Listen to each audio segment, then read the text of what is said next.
The Big Play Reflog Show is brought to you by Shacknews.com. Shacknews is the place to be for all your gaming needs with news, guides, walkthroughs, and reviews, including their featured article breaking down the all-new Pokemon Unite game for Nintendo Switch. And remember, you can join in on the conversation with your own topics and opinions using the Shack News Cortex and Shack News Reader. So if you're a gamer, Shack News is the site for you. Check them out on Twitter, Facebook, YouTube, and Twitch at the handle @CheckNews and at checknews.com. Okay, do you need medical attention?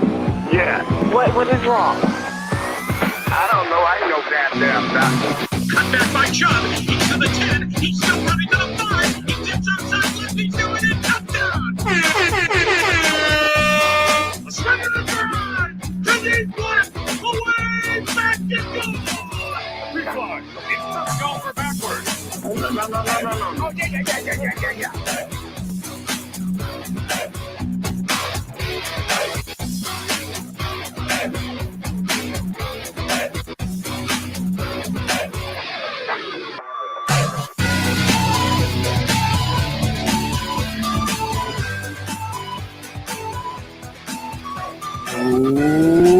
Welcome to the Big Play Reflog Show. I am your host, Big Play Dave, alongside the coach. We can call him the coach again, Mr. Football Coach Chris McNeil. How are you, sir? Had my son's first practice this evening, so I'm my voice is a little hoarse, but we made it through. We've got a long road ahead of us. Last year we finished 4-4, famously going 0-4 in the first 4 games and then finishing up 4-0. So hopefully we can ride that momentum to a big title this year. There we go. Who not a football coach, but he's verified on Twitter, Nick Padone. How are you, buddy? Not a football coach yet, Dave. What's up? That's right. Things to strive for in life, Nick. I guess so. That's weird. I've never even thought about that before. But what's up, guys? Glad to be here. Happy NBA free agency as well. How excited are you? There's a bulk of the show talking NBA, talking Cavs. I'm pretty fired up. Not going to lie. Pretty excited. Love it. All right, let's kick it off because we have a packed show tonight. We're going to kick it off with Power Rank Monday presented by Labatt Blue. Top 3 Olympic events you think you could medal in. We'll see where that goes. In honor of our buddy Katie Najat. Qualifying, going Thursday, 6:40 a.m., I believe. Going for gold. Something like that. Yeah, making us all proud today out there. Heck yeah. Then we'll get into our featured interview with former Cavs assistant coach, current USC Trojans women's basketball head coach, Lindsay Gottlieb, returning to Cleveland with us tonight. That'll be fun. It was funny. We were texting today, and we're like, hey, you want to talk about Evan Mobley? She texts a picture back. It's just Eric Mobley in her office, Evan's dad. And I'm like, all right, I guess you're probably prepared to talk about Evan Mobley. Fantastic. That's Going right. straight to the source here. That's right. We'll get into the headlines, talk Browns, talk Indians, and we're going to tease a giveaway that we are going to give away next Monday night. We're going to give it a full week. Autographed Nick Chubb poster. Round of applause. And then we'll wrap it up with best and worst tweets of the week. Let's kick it off with some Power Rank Monday.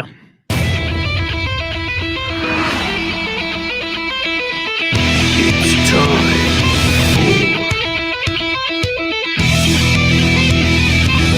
for Power Rank Monday. All right, Power Rank Monday brought to you by Labatt Blue. Almost tailgate season. Fill up the fridge with some blues. Start the season off right.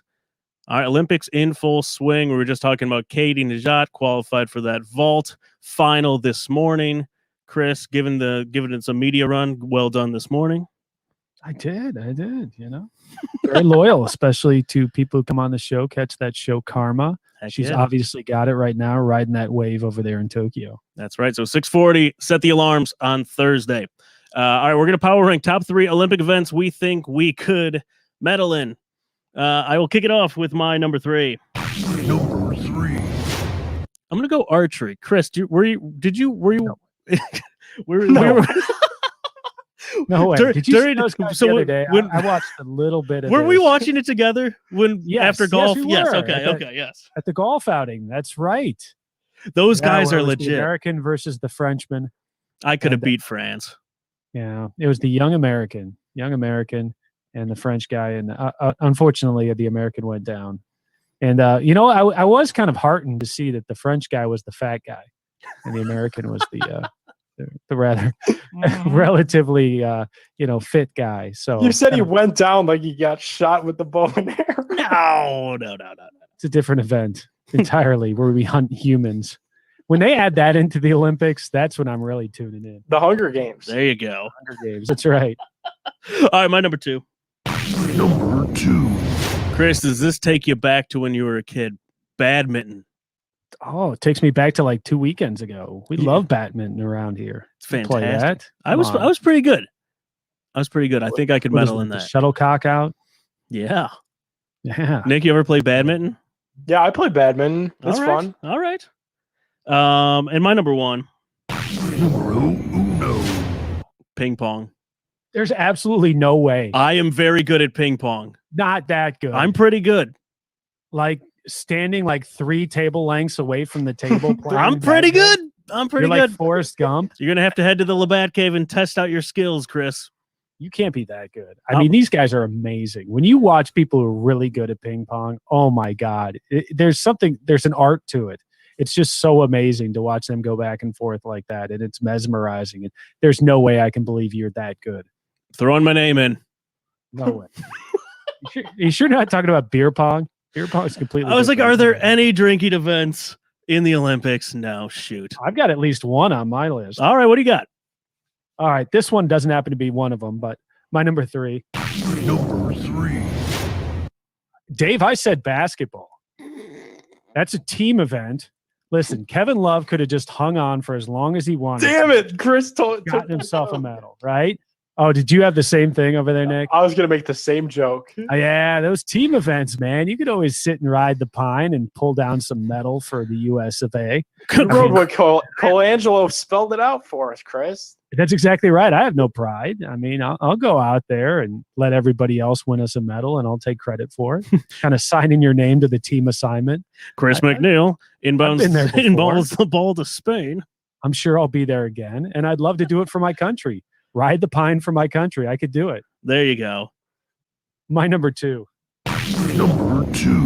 Now, this is one I'm surprised it's not on everybody's list. Certainly, you can drink while doing it. It's done, especially in the northern states on the regular. Yes. That's curling, man. That's a great call. Yeah. I thought that would be like number 1 on you guys' list because that just looks like a sport that I could dominate after a few brews. Give me some Labatt Blue. I'm surprised Labatt Blue. I'm sure they probably do. On top of sponsoring this show, which is obviously their number 1 priority, I'm sure number Absolutely. 2, 3, and 4 are all curling related. And if they aren't, they should be. Dude, years ago we interviewed Mark Bolger. Remember him, the Rams quarterback? Oh, yeah. He is yeah. a competitive curler now. Like I think he was in the Olympic. Bolger. Yeah, I think he. You learn something new every day. There's one for it. I think he was in the Olympic trial for it. Mark Bolger. Wow. Yes, He was after Kurt Warner. yes, he was. Yeah, he was supposed to be the next guy up, and it never quite worked out for those Rams. Except for curling. Next guy up. What city are the Rams in again? I don't know. My number 1. Numero uno. I'd say, well, I would say golf. I mean, that's something that was good at. Now, this past week wasn't so good for my golf game. I played in the Labatt Blue outing with Dave, and I'm very sad to say that Dave carried the team. Second place, though. I mean, not bad. just like hockey, I could medal, or just like hockey, just like basketball. I could medal for the U.S. just by sitting on the bench. That's basically what I did this week, taking home second with Dave. Dave's back has to be hurting because he carried that team all afternoon, unfortunately. That was fun, though. Real kicker. And I shared this with you, Dave, yesterday. I went out. I literally shot one over. I don't believe it. Down the middle. I was 2 putts. I mean, just very, very pedestrian, but a one over legitimately. And my game was nowhere near that last Wednesday. So I apologize to you, Dave. As you should. I invited you for one purpose, and that was to win the whole thing. But we get to redeem ourselves at the we got second at the rake outing in 2 weeks. We got second. Not got bad. To see Gab. That's Got true. stuck a little bit with Gab. That's true. All our fantastic sponsors that were out there. It was a great outing. Everyone should go next year. That's all the way up there in Solon. That's right. That was your number one, right? That was it, man. Nice. Golf was my number one. Good list. So I got a couple of drinking sports in there, golf and curling. And then basketball can be a drinking sport, I guess. You can have the bronze in golf. I'll take the silver. There you go. Nick, what's your list, man? Top All three that you could medal in the Olympics. All right, let's do it. My number 3. Number 3. I went with basketball as well as my number 3. I wanted to make the Oh same my joke. God. If Kevin Love could have got invited, I could have gotten invited and even probably contributed a little bit more than Kevin Love. It's low fruit day here tonight on the Big Play. Yeah, on the Big Play, we're taking it all on the Big Play Reflog show. I mean, I played basketball, my whole life. So if there was ever like a serious opportunity, like something that I would want to medal in, it would definitely be basketball. That was my first love as far as sports go. So basketball is definitely my number. Who did 3. you ask for a job in basketball on our show? CSU coach, Dennis Gates. Oh, Dennis Gates. I said, which is, still accurate. I have a year of eligibility left because I graduated from Kent early. So I do have that year of eligibility. And Coach Gates said he would give me a call. He never did. But I think it worked out for him okay because he went to March Madness and I had him on the show. So it worked out well for both of us, I'd say. There you go. All right, my number 2. Number 2. Arguably something that I've had a little bit more success in than my short-lived basketball career is going to be Taekwondo. We've talked about this on the show before. I have a black belt in Taekwondo. No, you don't. Wait, we brought this up on the show. This has never been brought up. It has. It's a Big Play Reflog deep cut. We weren't listening. We really don't listen to Nick on the show, do we? We just kind of Yeah, I have a black belt. out. I don't like do anything with it anymore. Oh, Like, thank goodness. I don't actively practice, but I have practicing in your nunchucks. living room every night. I have nunchucks. I have a black belt, the whole 9. I had people instructing me. It was fun. That's a good hobby when you're a child. All right, Nick, this week, I want you to put together an instructional video. We'll play it on next week's show. Absolutely not. My number 1. Numero uno. I went with Dave on this one too. Ping pong. Yeah, you guys are both hot. Oh, really, Nick? I have a ping pong table in my basement. Dave has That a ping doesn't pong mean table. you're going to medal in it in the Olympics. Yeah, it does. My brother's pretty good too. All right, when are you coming over? Best of 7. I sort laundry on mine.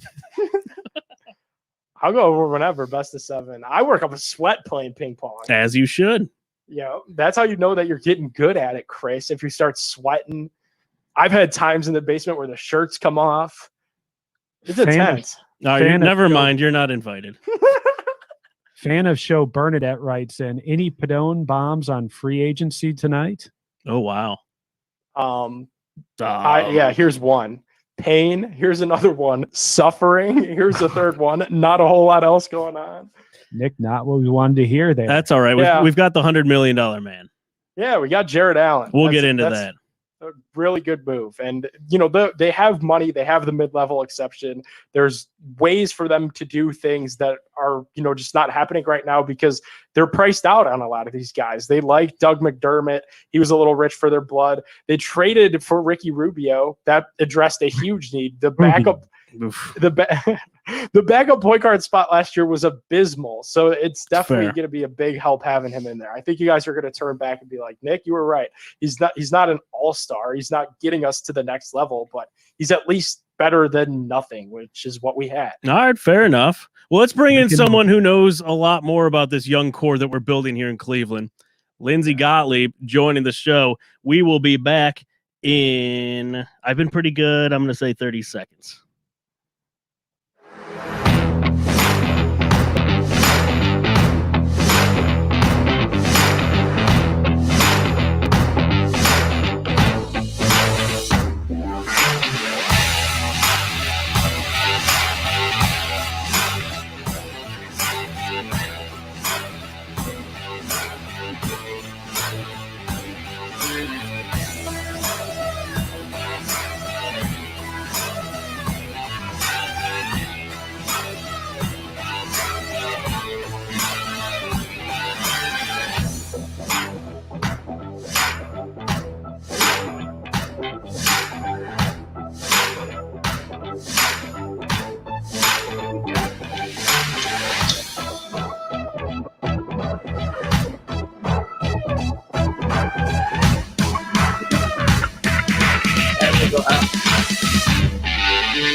Alrighty, on the line we have former Cleveland Cavaliers assistant coach, current USC Trojans women's basketball head coach, Lindsay Gottlieb. Lindsay, welcome to the show. How are you? What's up? Hey guys, how are you? We're doing well. So me and Chris both have kids. It looks like you're escaping where the kid might be screaming. There you go. So I'm trying to. He might come back at some point. So we're staying in like an Airbnb because I'm in this crazy transition. So I'm trying to hide and find a good spot. But I am across from the Sony Pictures Studios, Sony Entertainment. So it's very California. That is awesome. How's it going? How's everything out west? A little crazy. Well. I will tell you, the Cleveland fans. This is a funny story about the transition. So we knew it was going to be a wild couple months, just in terms of I wanted to be out here with the players here for summer school, but then I was going to be on the road recruiting some, and so we figured let's leave the family in Cleveland until we have time to really move in August. And I would do more of the hopping around than having my 4-year-old do that. So that's been kind of the plans. We've been all over the place. Well, he was coming out for this week. He was going to do camp here and be here for the week. But as is sometimes the case in professional sports, people get traded. And his best friend right now is a little boy whose dad just got traded from the Indians, from the Guardians. And so Jordan's been like, when's mommy? When am I going to see mommy? When am I going to see mommy? I was gone for 2 or 3 days. And then all of a sudden, when that family invited him to Chuck E. Cheese before they left, he said, I don't want to go to California tomorrow. I want to go to Chuck E. Cheese and hang out. So that's how our transition's going. I'm only cool when there isn't something cooler in Cleveland. Love it. Coach, speaking of some of those trades, I have to ask you, Woj is pretty active right now. You have had the tweet of the year. I'm sorry, it's unquestioned to you. Caught Woj in the act of a Woj bomb. A lot of little kids want to grow up and play professional sports, basketball, soccer, football. I want to grow up and be Woj. How cool is it hanging out with him in those moments when stuff like that goes down? Yeah, I sort of feel like the backstory to that. Here comes my guy. Just fair warning. So that tweet has an even better backstory. So I'm out here, and Woj says, "Hey, the Clippers have to go a little further, and then I'll come out, and cover it, and we can hang out." I said, "Great." And so I actually did the Woj pod that morning, and then he invited me to dinner with he and Doris Burke. So if I want to grow up and be Doris Burke, you want to grow up and be Woj. It was like, super fun. Anyway, it was the night before the Chauncey Billups hire was announced. And so he was literally in the act of trying to figure all that out, get the phone calls, when do you say what? And so we were in Manhattan Beach, and I was just like, I need to take a picture of this. So I did. And then, of course, it went viral. It was crazy. That's incredible. Woj and Doris Burke, talk about some goats. My God. Heavy hitters right there. My For God. sure. That's royalty. For sure.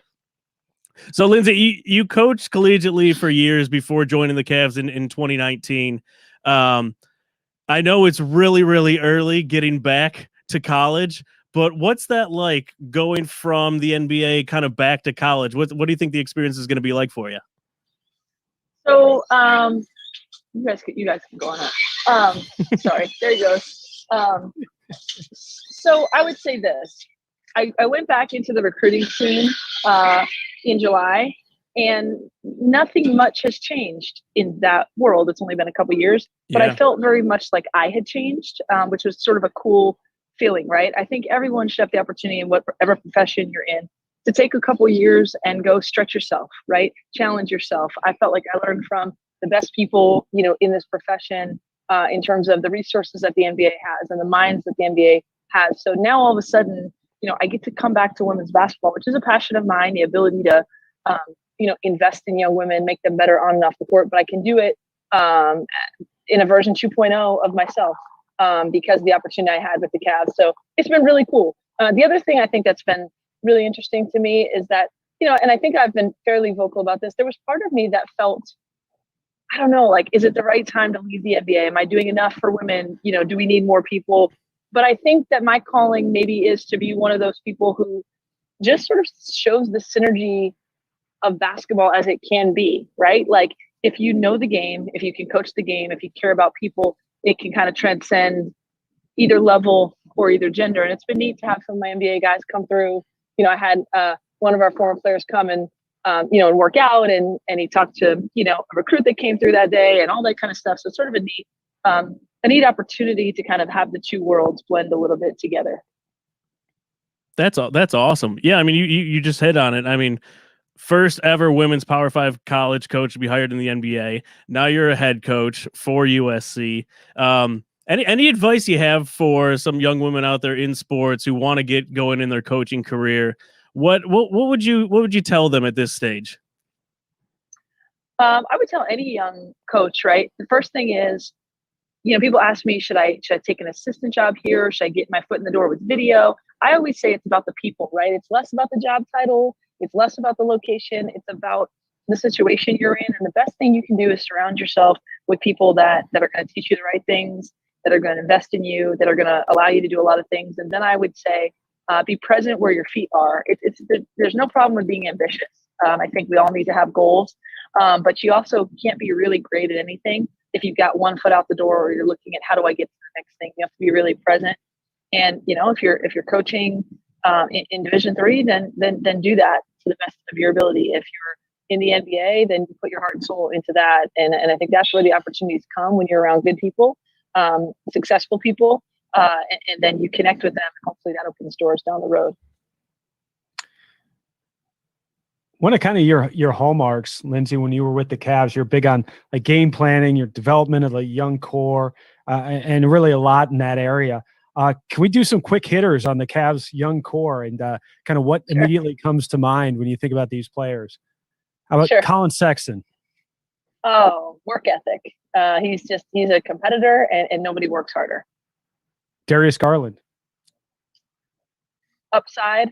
Gosh, I saw a picture of him the other day. I texted with him a little bit, like his body has transformed. I think we've only, begun to see what he can be. So I would say upside. He's also just, he's very magnetic. People like to play with him because the way that he's so kind of seamless with the ball, but I would say upside and his magnetism. Hey, Lindsay, you did a lot of game planning with Garland and Sexton together. How do you kind of foresee that group with the Cavs kind of going forward? Like, a lot of national pundits will be like, oh, those two can't be starters in this league. You spent the most time with them out of anyone. How do you kind of see them going into the future as the Cavs kind of keep building with JB? I mean, look, I think a lot of people, you sort of prognosticate on things. You throw things out there. Oh, they can't play together, or they shouldn't play together.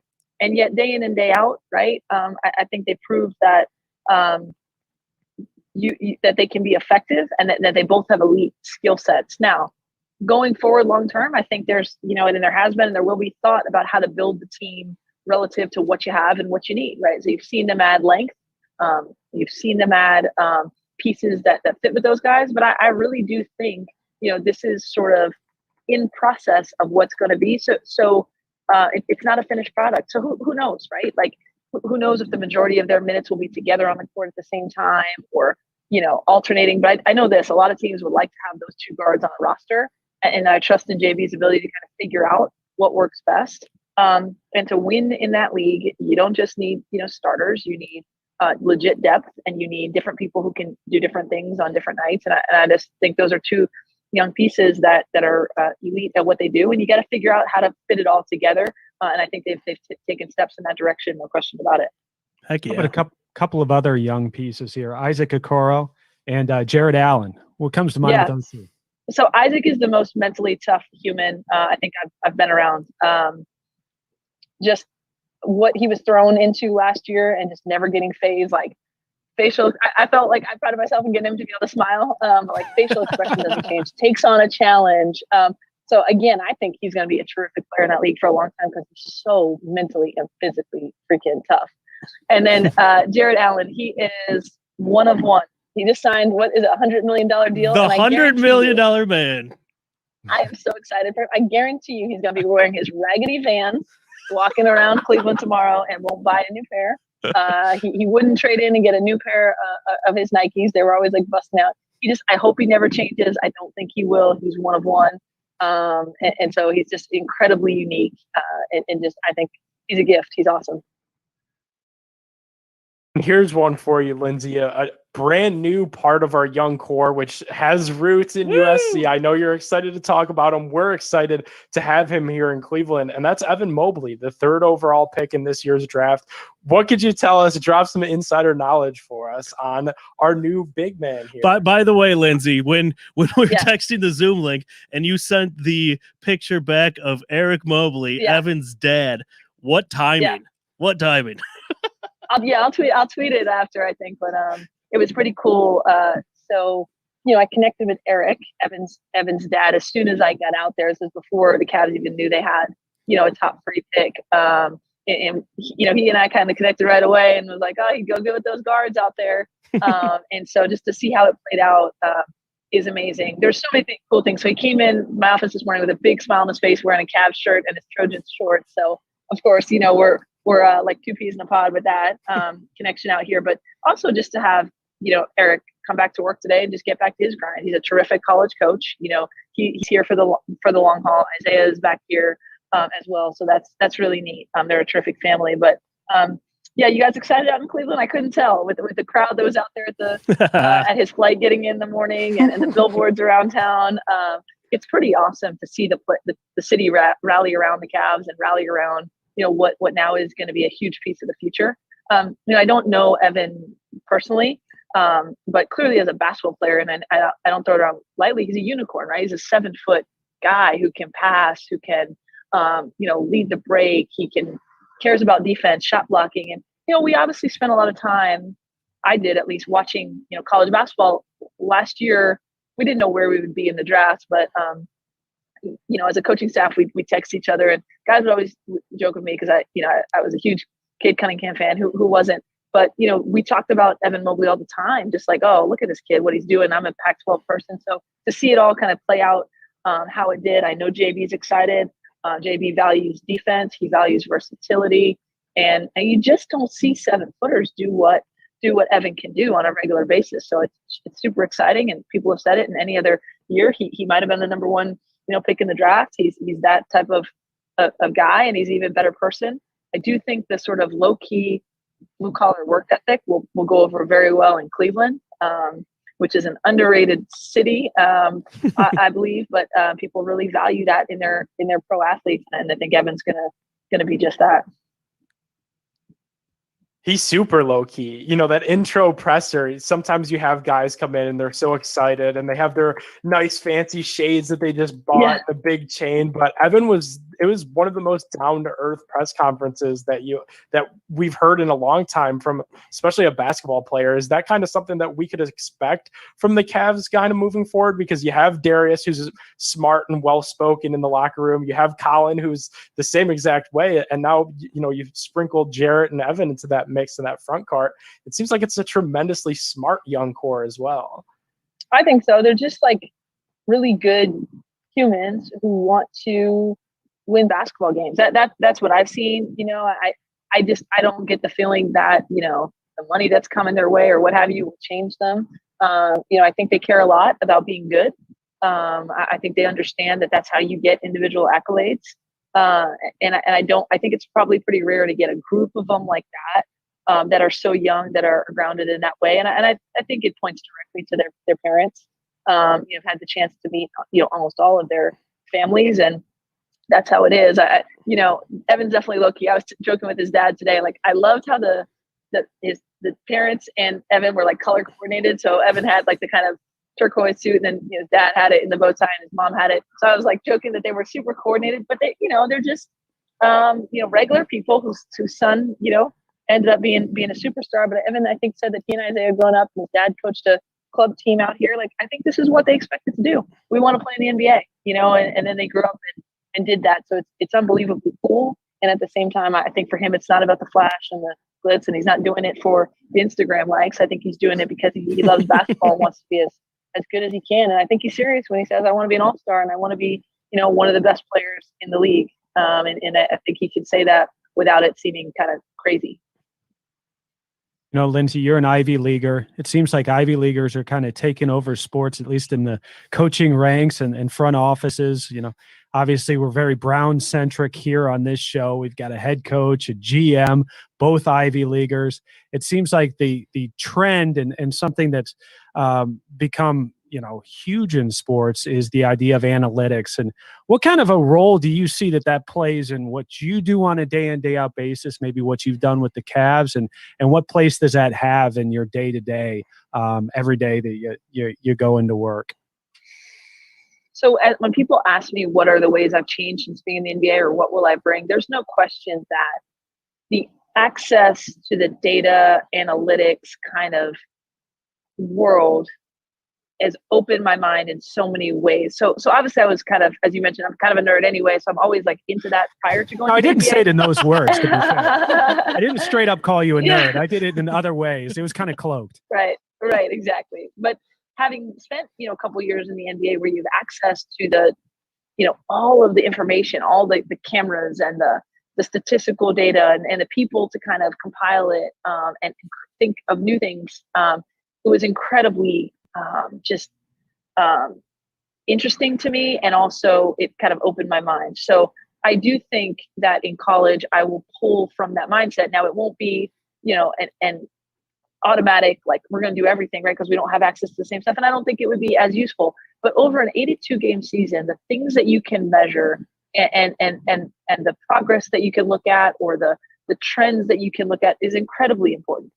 However, I also think there's just a skill and ability to mesh data and information and emotional intelligence and understanding guys or women and the game. And that's how the key is, to be able to kind of figure out how people learn, figure out what they need to do to be successful. Because that's, as coaches, what we do, right? We try and make individuals the best versions of themselves, and then teams more successful than they would be if you weren't there. And so I think you can pull in things about offensive efficiency or shot quality or what you want to take away from another team. And the key is to be able to synthesize this high level information and put it out there in a way that's going to make, Colin feel like, okay, I get it. These are the looks that are going to be here tonight for me. I say it's like giving you the answers before you take the exam.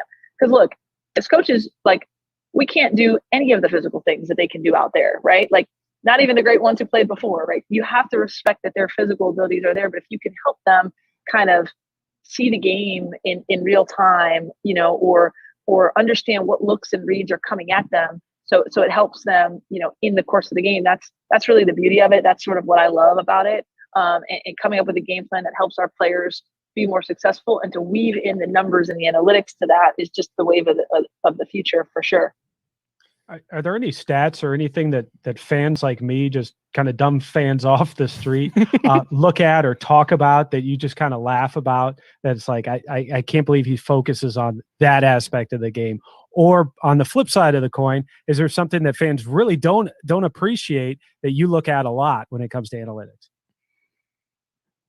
I mean, I think, well, especially in the NBA, where the offense, like the rules are advantageous to the offense, and the talent is such that is there that you have to decide what are you willing to give up, right? Mm-hmm. So, the analytics may tell you, or your game plan may tell you, hey, we're willing to give up, above the break threes, but not as many corner threes, or we're going to be in a deep drop and live with tough twos, and if you have to say if they make enough, we're going to win. You have to trust that you either know what the team's tendencies are and that they're going to have to perform above their expected to beat you, or your own strength and weaknesses. Like I've had game plans over the time in my career where I'm like, yeah, this is the best way to play someone, but we don't necessarily have that personnel.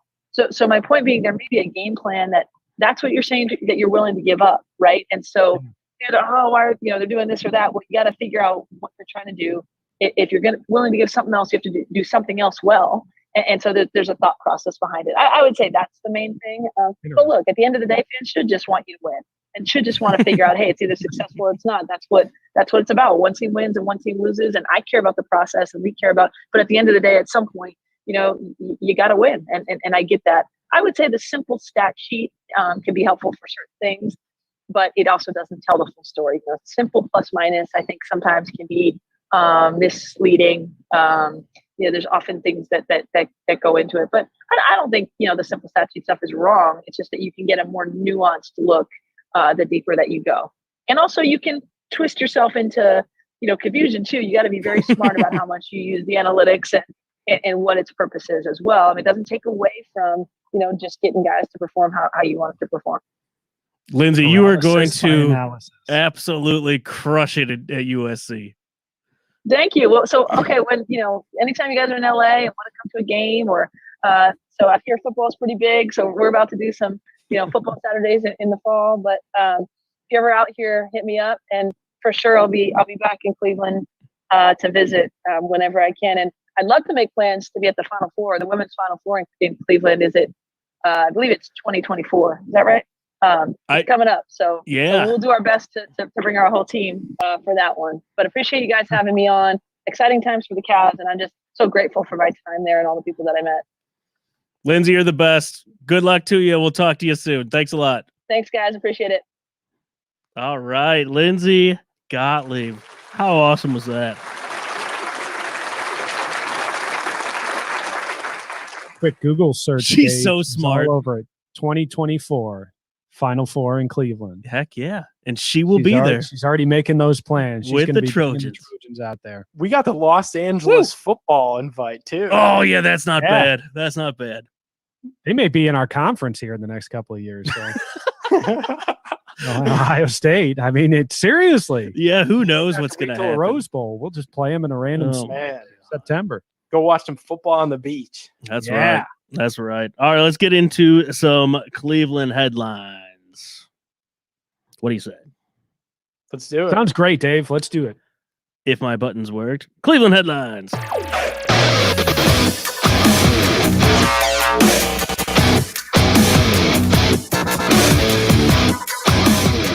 Cleveland headlines brought to you by our friends at TSE Cleveland. Every week, giving away signed Cleveland sports memorabilia item, courtesy of TSE Cleveland. Check them out. Follow Big Play Reflog. Follow TSE Cleveland on Twitter for your chance to win every week. Signed jerseys, helmets, personal items that you want to send in. TSE has you covered. We're going to give you guys a little bit more time for the giveaways going forward so you don't miss out on any. So this coming Monday, we're going to give you all week to enter into this one. We are giving away a 16 by 20 poster signed by the newest contract extension in Cleveland, Ohio. Well, I guess not with Jared Allen. Nick Chubb. We're giving away an autographed 16 by 20 of Nick Chubb. So look for that tweet tomorrow. We will get it out there. That's a big one. That is a big one. Yeah. Once again, TSC coming through for us. That's right. All right. So I've got a tweet up here, Chris, and it says Nick Chubb. Obviously great for him in the Browns. He's established himself as a premier back, team leader. And then Tom Withers says, to me, he and Jarvis Landry are the team's most indispensable players. Jarvis, always a polarizing guy, changed the culture, contagious. What do you think of that quote? From Tom Withers, also a very polarizing guy. Right? Love Tom Withers. Great softball player, by the way. He's fantastic. He's fantastic. He's one of the gems here in Cleveland. He is. But in terms of culture, I think culture was such an important part of this Browns team and to the turnaround. And Jarvis Landry was a big part of that, no doubt about it, as well as Nick Chubb and his performance on the field. So I would agree if that's what he's going for there. I could see where which I think he is. Yeah, I think I could see where that definitely has at stake. But there's also Baker Mayfield. We haven't had a quarterback in this town since Bernie Kosar, so I can't be that guy to totally overlook Baker Mayfield. That is fair. Talk about the most indispensable guys in Cleveland right now. Yeah, no, that's fair. Ed in Columbus in the comments. What's up, Ed? He says the Browns play in LA twice, one in October, one also in February. Oh, yeah. He's trying to get on that invite from Lindsay as well, I think. Ed, you're in. We'll see you there. Packer party bus going out there in LA. That's right. That's right. Here's another interesting tweet. Going through the headlines here. Kevin Stefanski, Cleveland.com. We can't look too deep. Who's running with the ones? That's a grammatical error there, Cleveland.com. With the ones right now, we're all competing. It's a competition. Can we talk about the cropping on this, by the way? What do you mean? I mean, really? This looks as bad as like the Tom Brady photos of the draft. Why is he standing like Sir Yacht in a picture? Come on, Cleveland.com. This is our guy. Like, we want to keep him around. We want to make him look good. We got to be at the stage with the Cleveland Browns. We're building them up. Come on. He does look like Sir Yacht. Oh, yeah, that's pretty funny. Anyways, we have some interesting, I don't know, quote unquote, He's a great looking battles. guy. Obviously, we've been over that. How many times, Dave? Only Cleveland.com can take him and make him look frumpy. Please, we got to Photoshop Sir Yacht. That's pretty good. That's pretty good. Looks like me standing there. I think it's just because we stepped into the podium after I shot like 104 on Wednesday at that outing. That's me. Yes. That's just because we haven't even seen Stefanski in person that much. Yeah. We had all last year, which was awesome, all over Zoom. We just saw like robot Stefanski. We didn't realize he skipped leg day most of those days. Now we know. That's right. All right, we've got some interesting things going on at training camp. It's so nice seeing the pads about to be back on here. Fingers crossed, no injuries or anything like that. God, don't say it. Roster spots. Any battles that you're kind of looking at right now? I think linebackers kind of shaping up to be an interesting one with injuries with COVID. Nick, any ones that you're looking at? Kicking. I'm always looking at the kicking battles. Dave, come on. How's Cody been? Has he been better than his, 1 of 5? Yeah, 1 of 5, and then he was perfect the following outing. So they didn't kick publicly today, so that'll probably happen tomorrow. I'll be there tomorrow sniffing out the kicking competition. I think it's a good thing that they did that. Andrew Berry was pretty upfront about it when he met with the media. Like, look, let's not make a big deal out of one day, out of one practice when it comes to any of the positional battles. Like, we'll just see what happens as this camp goes on. And, it's so easy for us to get excited as fans when all this stuff is going on and we see so many tweets and so many videos. Like, one day you're in love with the guy, the next day you're not sure if he's going to make the final 53. Like, I think cooler heads prevail inside of Berea, and we're going to walk away with a pretty good team. But linebacker is going to shake out to be pretty interesting as well, Dave, as well as this is a team that has a ton of safeties on it. Yeah, a ton. Yeah, a ton. And they added more. They bring in Richard LeCount, the safety from Georgia, mid-round pick.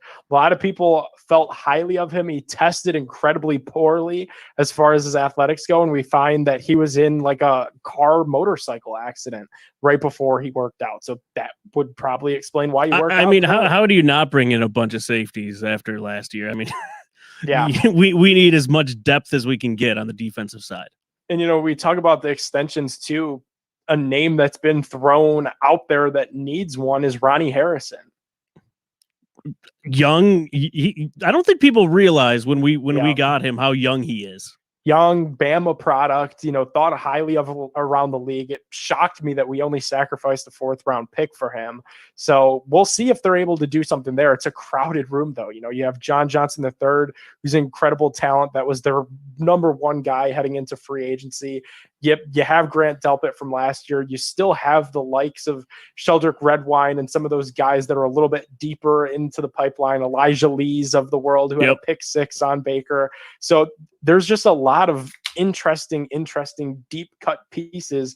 And that's the tough part about having a good team is some of those guys that are really good, they're going to get let go and they're going to get picked up somewhere else. And at some point you got to just hope that it's outside the AFC and not to a team that could hurt you.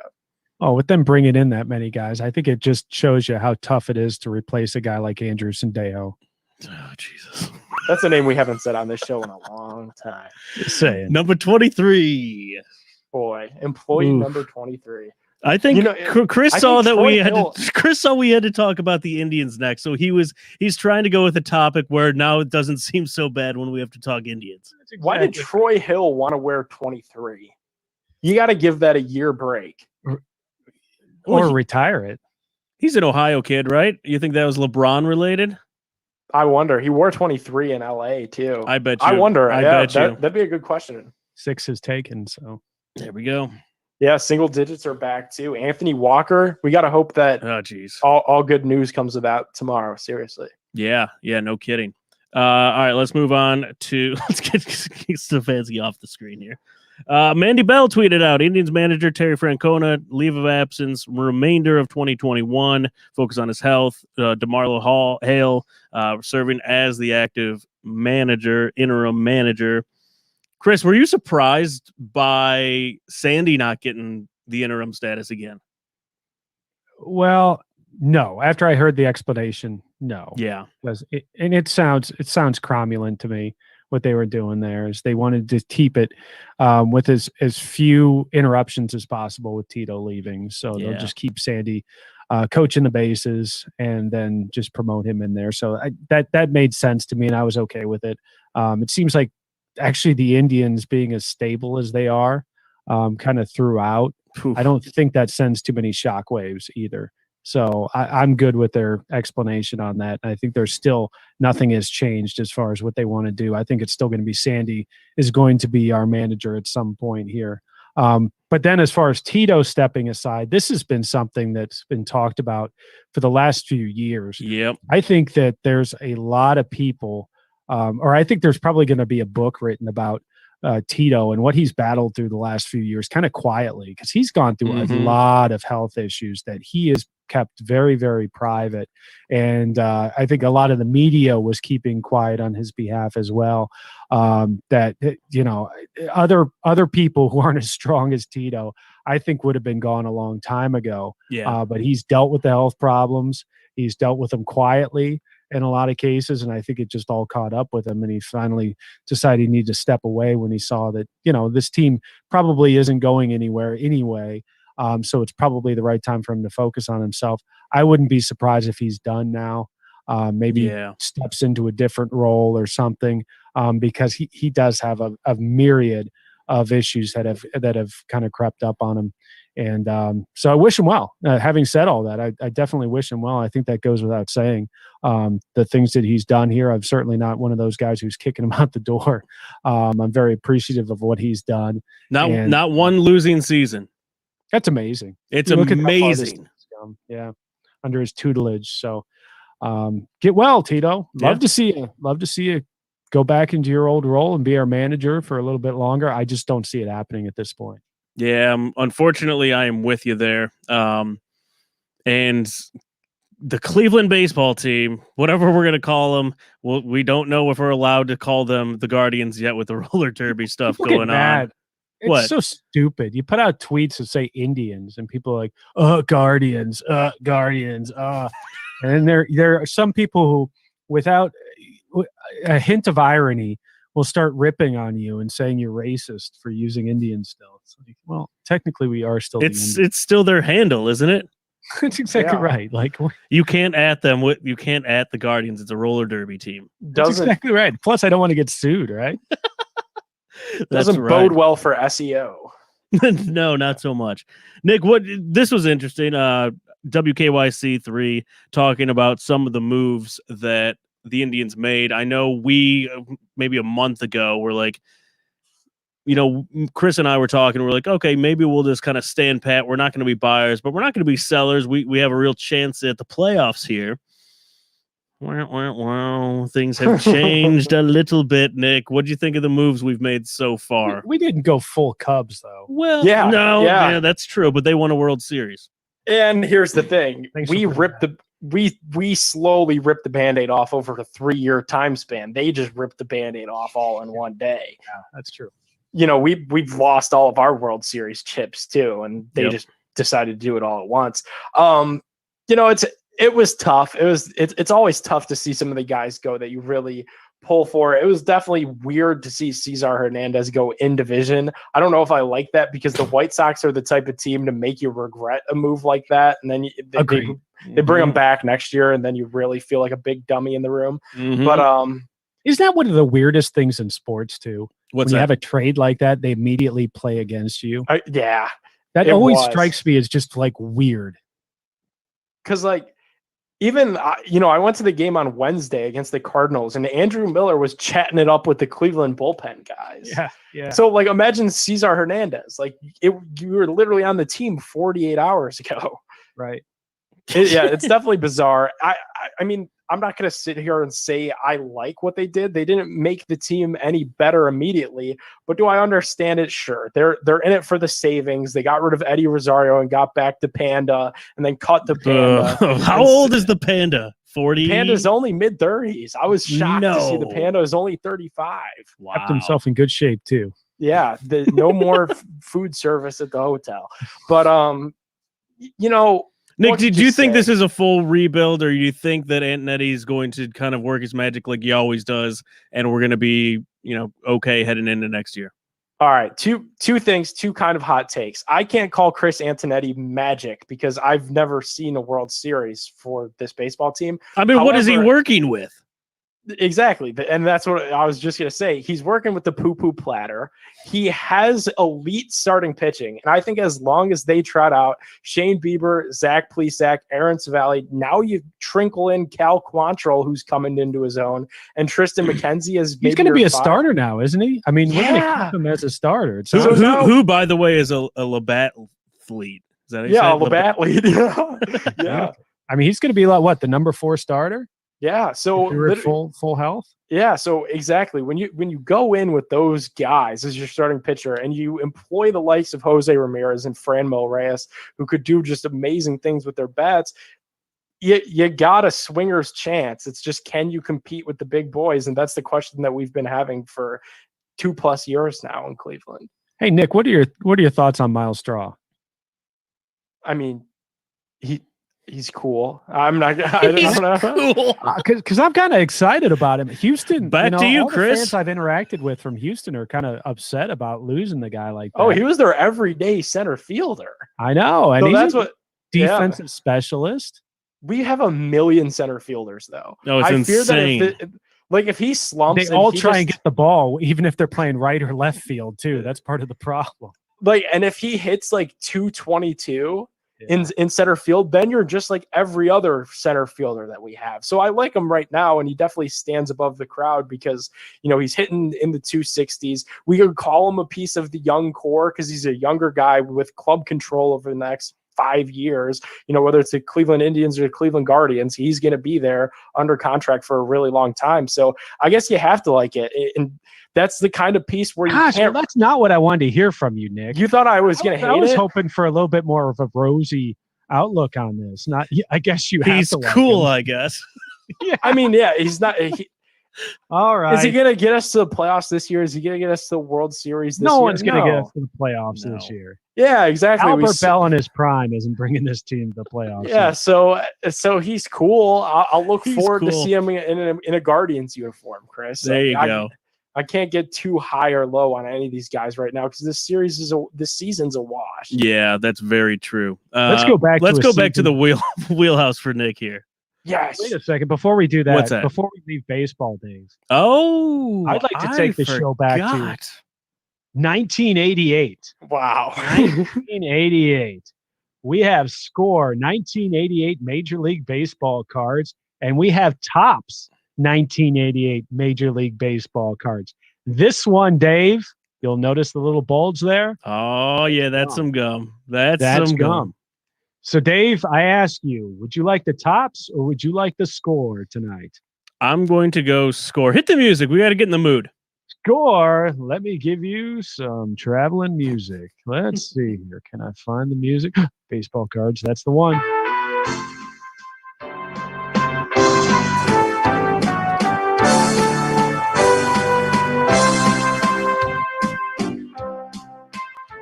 Beautiful. Dave, did you say you wanted to score? I want score. Okay, so you want to go against the gum. Yes, I do not want anything to do with the gum. Okay, we're starting off here with a Pete O'Brien, first baseman from your Texas Rangers. Oh, I feel like this one's come up a few times. Ryan Sandberg, second baseman, your Chicago Cubs. He's the new Dan Plesac of our packs. Oh, here's not to be outdone. First baseman from your Cleveland Indians, Pat Tabler. Wow, that's a throwback. That is. We got Charlie Who? Charlie Who? How? Dennis Walling, third baseman from the Astros. Robin Yount, that's a pretty good one from the Brewers. We got great moments in baseball. That's a hologram card. That doesn't Larson count. tosses a perfect game. There you go. We got Rich Gedman. From the Boston Red Sox. We got Ed Romero, infielder, Boston Red Sox. Oof. Andy McGaffigan. That sounds like an accountant. Pitcher, Montreal Expos. Mike Birkbeck. Milwaukee. Ed Olwine, relief pitcher from the Braves. Oof. Dave Stewart, that's pretty good. All right. Dave Stewart, pitcher, relief pitcher, fabulous one for the Athletics. We have Rafael Belliard. Oh, I thought you were going Palmeiro. Belliard's dad? Or maybe it's no relation at all. I have no idea. Shortstop from the Pirates, Rafael Belliard. Huh. Jim Eisenreich, Mike Aldretti, Craig Lefferts, and Juan Augusto. Jeez. You started off strong. You kind of faded a little bit. Dave, who do you like here? I'm guessing you're going to go with a Ryan Sandberg. Quick housekeeping. WJP Stats says Belliard was a former tribesman and Huff is pronounced Huff. Just throwing that out there. Yeah, I'm going to go with... He's got the wrong Belliard. Really? No, this is the Belliard from 1988. Well, I don't know. Well, unless he played after this for the Indians, there's nowhere on his card where it says Indians. Interesting. I don't know. Ryan Sandberg and let's go with Robin Yount. Dave Stewart. I'm going to go Robin Yount.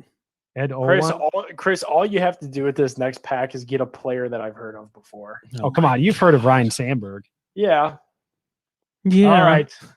Let's start off. I feel like maybe he hasn't. No, I have. I just... Oh, the gum. The gum is all broken up. Here we go. Hold on. Get very close to the microphone there, Chris. It's soft. Oh, that's not a good sign. That is that's even worse. It's way worse. That means it melted to the cardboard and it tastes like cardboard. I had one of those one time. It was horrendous. How you doing? I think this will make me now vaccinated against the Delta variant, though. Whatever's in this thing is going to vaccinate me against everything in life. All right. This is going to live forever. No, it's not a good one. That was horrible. We're starting off with Angels. Don Sutton. Not bad. All right. Gary Renecki from the Braves. Not great. Hey, from the Brewers. I'm going to put this on my wall. The wall of Plesac. Dan Plesac. Hey, we're back. A Dan Plesac. That's a wild card. Yes. So here we go. So I've got Dan Plesac from the Brewers. I got Dan Plesac from the Brewers. And this is a new Dan Plesac card. Look at that. That is my third Plesac. A triple Plesac. Triple Plesac now. You should throw them down. We're playing cards. That's a triple Plesac. That's exactly right. It's like Uno now. You have to draw cards. Gino Petrelli. No, thank you. Jack Lazorko from the Angels. Bob Brower from the Rangers. Staying with the Rangers, we've got Kurt Wilkinson. Boy, this is going nowhere. Hey, Gary Gaetti from the Twins. That's a good card. Most name brand of anybody I've gotten so far. Oh, here we go. Oh, my. From the Braves, one Paul Ossenmacher, baby. He comes up a lot, too. The lefty. That's a good one right there. Luis Polonia from the Athletics. John Cangelosi from the Pirates. Wow. We haven't had a Hojo in a while. Jim Rice from the Red Sox. That's good. Oh, a manager card from the Brewers. Any guess who the manager of the Brewers was in 1988, Dave? Player manager Paul Molitor. If you had said Tom Treblehorn, you would have been correct. Tom Treblehorn. The White Sox, Jim Wynn. That's a good name for a pitcher. And the Mets, Ron Darling. That's not bad. Oh, that is a good one. I think I'm going to go with, oh, man, this is a rough pack. Jim Rice and Paul Ossenmacher versus your Robin Yount and Ryan Sandberg. Paul Rice? Jim Rice. Jim Rice? I don't even remember Jim Rice. He was fantastic. He was I feel like he wasn't. Yes, I got him right. Man, now you guys are debating, and I don't know. Was he fantastic or not? I mean, Okay. Nick, he has a wild card. He has a wild card. He's got a Dan Plesac. All right, Yeah, yes. I'll Chris pull out wins. my Plesac if I All need. right, there you go. It's a trump. win with That's a Plesac. trump card. Yeah. Plesac and Ossenmacher, man. That's money. That's a duo. All Ossenmacher playing for the Braves. I'll collect my W and go home. Nick, confirmed. Confirmed. There you go. Good stuff. Well Glad done. to have baseball cards back. That was well worth it. That was. We haven't done My stomach baseball says cards. otherwise. Oh, here we go.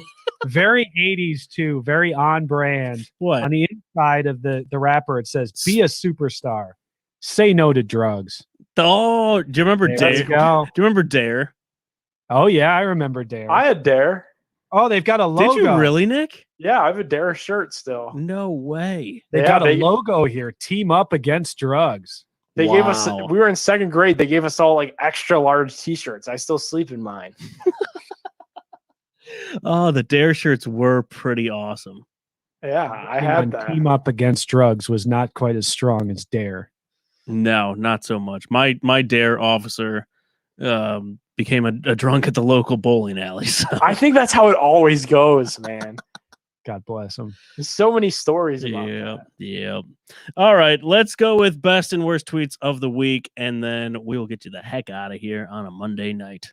What do you say, Let's do it. All right. Nick? Let's do the best tweet. I'm gonna give it to you. All right. All right, sounds good.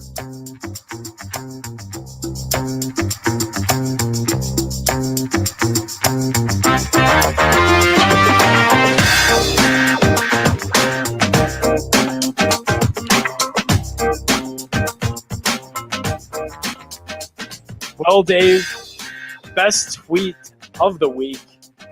You know I love my Madden. The top 6 teams in Madden 2022 from PFF. Number 1, the Tampa Bay Bucks. Number 2, the Chiefs. Number 3, the Packers. Number 4, the Baltimore Ravens. Number 5, your Cleveland Browns. And number 6, the former America's team, Dallas Cowboys. The Browns have never been top 5 in Madden since can't it wait, existed. ever. That is That's right. so cool to see, even though And a lot of the ratings sucked. It's awesome. And you see that, like, you know, sometimes, like, you know, you see the mean Madden tweets that like, the game's not what it could be. And they can do so much more with it. I am getting this game the moment that I can because I want to use my favorite team. Nobody could call me a bandwagon, like when I used to use the Cavs and LeBron in 2K because the Browns are good. I've waited way too damn long. I played with Deshaun Kaiser a couple of years back. So I'm going to Johnny use the Manziel. Browns. Yeah, I was running around with Johnny Manziel trying to throw bombs into the end zone and have the pigeons fly out like that dang Titans game. So I am going to play with the Browns in Madden. I cannot wait. 87, not bad. Some of those ratings, too, well-deserved. Nick Chubb rating, Chef's Kiss, Myles Garrett, top-rated defensive end, well-deserved. Defensive Player of the Year candidate. We don't talk about that enough. Could you guys imagine a full healthy 16 games of non-COVID, 17 games, my bad, of non-COVIDed Myles Garrett? That's going to be so fun to watch. And game changer. Yeah, and it's reflected in Madden. That's the best tweet of the week. I cannot wait to use the team in this game. Heck yes. My only question, number 6, Dallas Cowboys. There's no way the Cowboys are the 6th best team in the NFL, right? They're the second America's team. I right guess, below us. They have Dak. People really like Dak. They have Amari Cooper and CeeDee Lamb. CeeDee Lamb looks good. I saw like a crazy highlight of his from camp where he had like a crazy catch. So maybe they're just playing into that. I don't get why they're 6. Also, how sweet will it be by the end of the year to knock off Baltimore from number 4? Yes. I can see us sliding up a spot or 2 here by year's end. Pittsburgh on this list? I didn't see them in the top 6. They're crying on the bench, Chris. Yeah, that's exactly right. The 1,000-yard stare and tears in their eyes. Chris, a lot of drop footballs. What was the worst tweet of the week, Chris? Well, Bengals fans doing a little bit of clowning on our Jadeveon Clowney, saying he's looking scary good at Browns training camp after he trips over a tackling dummy. Got him! This tweet's bad. It's bad because they're trying to rip on us. Let them get it in while they can. When Joe Burrow is looking left, looking right, and it's Clowney and Myles Garrett, I don't think they're going to be tweeting these out. Yeah, no kidding. We should bookmark this one and circle back to it. There we go. When they're bearing down on poor Joe Burrow, I'm sure that this is going to be long in the past, in the rearview mirror. So we have a lot to look forward to. They have a lot to look back towards. So heck yeah. All right. We ran late. We had a packed show. That was fun. Huge shout out to Lindsay Gottlieb for joining us from the West Coast. Miss her in Cleveland. Looking forward to following her at USC and going to an LA game. All of us. And Shacknews.com. Check them out. Twitch streams, live video game content. Labatt Blue. Go check them out. Go get some blues. Chris, I will say, free plug Genesee Light. Drinking those on the golf course. Genesee Light. I didn't know that was still around. Yeah, how was that? It was so good. I'm gonna pick up a 30-pack. Picking up a 30-pack. Go drink some blues. Huge shout out to TSC. Go check out that promo tweet for that Nick Chubb 16x20 that we're going to give away next show. And tune in next week. Chris, I believe we have a pretty big guest, don't we? We're going to be talking some UFC on the show, which I know always gets you going, Dave. It's time! Got Bruce Buffer on the show next week, so that's going to be a little bit different, a little bit out of my comfort zone. Usually I don't go UFC on this show, so it's going to be fun to have him on and talking about everything in the world of UFC fighting. We're talking Jake Paul, Tyron Woodley. Heck yeah. Yes, we will be. That'll be fantastic. Looking forward to that. And we will see you next Monday night at 9 p.m. Thanks for tuning in. Thanks for the live comments. And we will see you then. Have a good night. In 3, 2, 1. Okay, do you need medical attention? Yeah. What is wrong? I don't know. I ain't no goddamn doctor. Cut back by Chubb. He's to the 10. He's still running to the 5. He dips outside left. He's doing it. Touchdown. A swing in the drive. And he's left.